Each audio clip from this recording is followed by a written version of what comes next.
유머의 일상어. 1984년 미국 대통령 선거 토론회가 열렸다. 공화당은 로널드 레이건, 상대는 민주당 후보 먼데일 상원의원이었다. 먼저 먼데일 후보가 레이건 후보에게 질문을 하였다.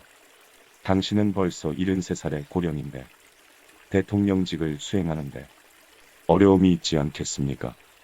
하고 물으니 레이건 왈, 저는 이번 선거에서 나이를 문제 삼지 않겠습니다. 상대방 먼데일 후보가 너무 젊고 경험이 없다는 사실을 정치적으로 이용하지 않겠습니다.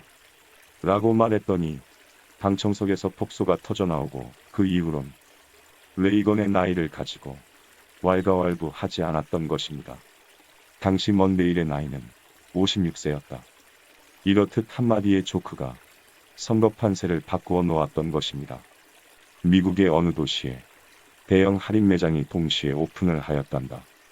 어느 매장은 70% 할인, 어느 매장은 50% 할인 등 고객을 유인하는 각종 현수막이 나부끼며 인파가 떼거지로 몰려들어 출입구를 찾지 못해 전부들 우왕좌왕하고 있었다.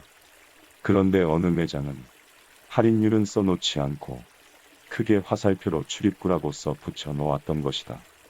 결국 우왕좌왕하며 길을 잃은 시민들은 전부 그 매장 안으로 들어가 쇼핑을 하였단다. 이렇듯 문제의 핵심을 정확히 파악하고 기민하게 대처한 결과 승리를 안았던 것입니다. 통계학적으로 100여 개의 유통회사가 창립하여 10년 후 살아남을 확률은 1%, 즉 딱 한 개 회사랍니다. 그런데 그 회사의 사우는 고객을 웃게 할 수 있다면 팔 수 있다였습니다. 이렇듯 웃음과 유머는 인생을 바꿔놓기도 합니다. SK브랜드 관리본부에서 설문조사를 한 적이 있습니다. 한국인은 하루 평균 2에서 5회 웃는다고 합니다. 한 번 웃는데 8.6초, 하루에 달랑 40여 초 웃는다고 합니다.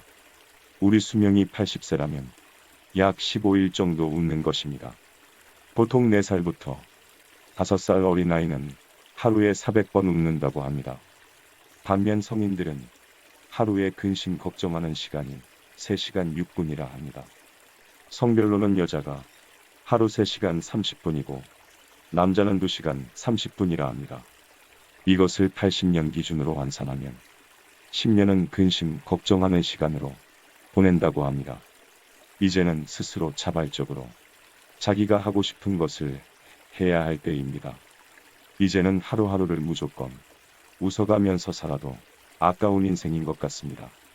웃어야 산다라는 말이 정답인 듯합니다.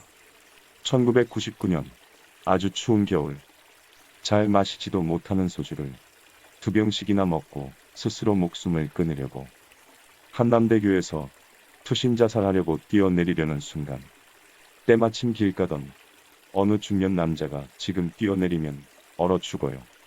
이왕 죽으려면 좀 기다렸다가 날씨가 좋은 봄에 뛰어내려요 하고 말했다. 자살하려던 남자, 잠시 생각하더니 피식 웃으며 그 말도 틀린 말이 아닌 것 같아서 그냥 다시 인도로 내려왔단다. 지금은 후원자가 된 그 중년 신사와 간이 포장마차에서 술잔을 기울이며 밝은 미래와 인생에 대해 얘기하고 있단다. 자살하려던 사람은 지금의 한중 엔터테인먼트 진철호 대표다. 자살을 생각할 당시 형편을 자세히 털어놓은 진철호 대표. 뇌수술과 이혼 그리고 연이은 사업 실패. 현실 도피를 하여 프랑스 외인 부대를 자원했는데 그마저도 낙방했습니다. 자살 이외에는 도저히 방법이 없었습니다. 그러나 길 가던 중년 신사의 위트 있는 한마디가 그를 살렸단다. 이렇게 위트와 유머가 사람을 살리기도 합니다. 후에 진철호 대표와 만일 길 가던 그 신사가 뛰어내리지 말라고 적극적으로 말렸다면 아마 나는 뛰어내렸을 겁니다. 사람의 심리가 하지 말라고 하면 더 하고 싶은 게 인간의 심리 아니겠습니까? 아무튼 그날 이후 진철호 대표는 심기일전하여 사업을 왕성하게 잘 이끌어 나가고 있다고 한다. 걱정을 없애는 방법에 대해 백과사전을 찾아보면 이렇게 나온다. 첫째, 선택하라. 둘째, 현명하게 빨리 선택하라. 그래야 고민, 걱정, 근심, 불안 등이 나름대로 빨리 해소가 된다는 것이다. 일리가 있는 말이다. 저자인 신상훈 웃음전도사는 이런 군대 경험을 얘기한다. 카추사 군 복무 시절 우연히 대대장 사무실에 들렸더니 책상 위에 이런 글귀가 써 있더란다. 왜 걱정을 하니? 세상에서 걱정을 할 건 딱 두 가지이다. 건강한가 아니면 아픈가? 만일 당신이 건강하면 걱정할 게 없다. 그러나 아프다면 걱정할 건 딱 두 가지다. 아픈 게 나을 것인가?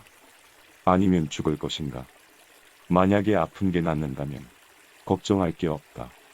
그러나 만일 죽는다면 걱정할 건 딱 두 가지다. 천당으로 갈 것인가? 아니면 지옥으로 갈 것인가? 만일 천당으로 가면 행복할 것이고 지옥으로 가더라도 친구들 만나 악수하기 바빠서 걱정할 시간이 없단다. 그러니까 걱정할 필요가 없다는 것이다. 어느 심리학자가 이런 연구 결과를 내놓았다. 첫째, 우리가 하는 걱정의 40%는 절대 일어나지 않을 일. 둘째, 우리가 하는 걱정의 30%는 이미 일어난 일. 셋째, 우리가 신경 쓰지 않아도 될 것들 22%. 넷째, 우리가 바꿀 수 없는 일 4%. 결국 96%는 신만이 걱정할 일이고 물 흐르대로 놔두면 될 일이다. 인간만이 해결할 수 있는 일은 4%란다. 이런 일화가 있다. 가수 노사연은 엄마가 그렇게 유머가 많았단다. 노사연 왈, 이제는 저녁 먹기 전 웃기는 얘기를 한 가지씩 하라. 나를 웃겨야 밥을 준다. 그 이후 노사연은 말 그대로 먹고 살기 위하여 여기저기서 웃기는 얘기를 수집했단다. 노사연은 항상 친구들에게 얘들아, 나 웃기는 얘기 좀 해줘. 안 그러면 나 저녁 못 먹어. 이렇게 친구들과 웃기는 얘기를 주고받으니까 친화력도 생기고 머릿속에 저장을 해야 하니까 기억력이 높아지고 엄마 앞에서 조크를 하니까 발표력이 향상되고 엄마가 웃어주니까 가정의 기쁨이 넘쳐나며 화목해지고 행복을 느끼는 것이다. 여기서 기쁨이란 기가 밖으로 뿜어져 나오는 것을 기쁨이라 하는 것이다. 영국의 국회의사당 국민복지예산 때문에 보건사회부 장관과 야당 의원이 설전을 벌인 모양이다. 야당 의원이 이렇게 질문했다. 장관, 당신은 수의사 출신이잖아. 사람 건강에 대해 뭘 안다고 그렇게 떠들어? 장관 왈, 네, 저는 수의사 출신입니다. 아프면 언제든지 찾아오십시오. 이 얼마나 해학적인 말인가. 그래서 유머는 해학이다. 참된 유머는 높은 수양과 종교적 경지에 이르렀을 때 가능하다. 미국의 창의력 연구 분야 1인자인 에드워드 드노브 박사는 말했던 것이다.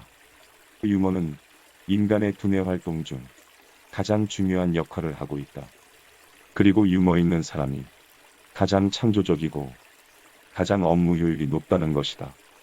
스스로 잘 웃고 잘 웃기는 사람이 일도 잘하고 인간관계도 원만하다는 것이다. 1930년대 일본 수상인 이누가이. 그는 사고로 한쪽 눈을 잃은 장애인이었다. 국회에서 설전이 벌어졌다. 야당 의원 왈, 당신은 한쪽 눈밖에 없는데 세상 돌아가는 걸 어떻게 알겠어요? 라고 비아냥거렸다. 이누가이 수상관, 의원님은 일모교연이란 말도 모르십니까? 국회여서 한바탕 폭소가 터졌다. 이렇듯 유머 한마디가 정반대의 상황으로 역전을 시켰던 것이다. 유머라면 빠질 수 없는 영국의 처칠 수상. 재직 당시 대기업의 국유화 문제로 국회에서 야당 의원과 설전을 벌였다. 어떻게든 야당 의원들은 거대 기업을 국유화를 시키려고 한 달이었다. 잠시 국회 휴정 시간에 처칠 수상을 향해 날카롭게 질문을 던진 야당 의원과 남자 화장실에서 우연히 만났다. 처칠 수상이 소변을 보고 있는데 바로 옆자리로 왔다. 아까 자기를 상대로 질문했던 의원이 들어왔던 것이다. 급히 놀란 처칠 수상이 소변을 보다 말고 서둘러 밖으로 나왔다. 같이 따라 나온 야당 이오날. 뭐 그래 급히 나오십니까? 처칠왈. 당신은 큰 것만 보면 국유화시키자고 할까봐 겁이 나서 도망쳐 나왔어.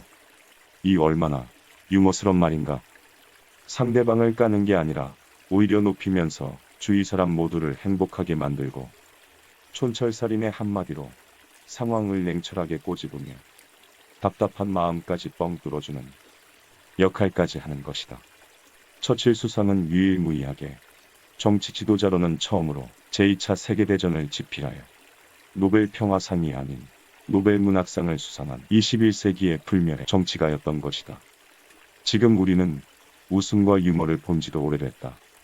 아무튼 웃음은 뇌에서 베타엔돌핀을 생성하여 만병의 근원인 스트레스를 한 방에 날려보내며 우리 인체 내에서 자동 생성되는 NK세포를 보통 때보다 14% 이상 증가시켜 암세포를 잡아먹는다는 것이다.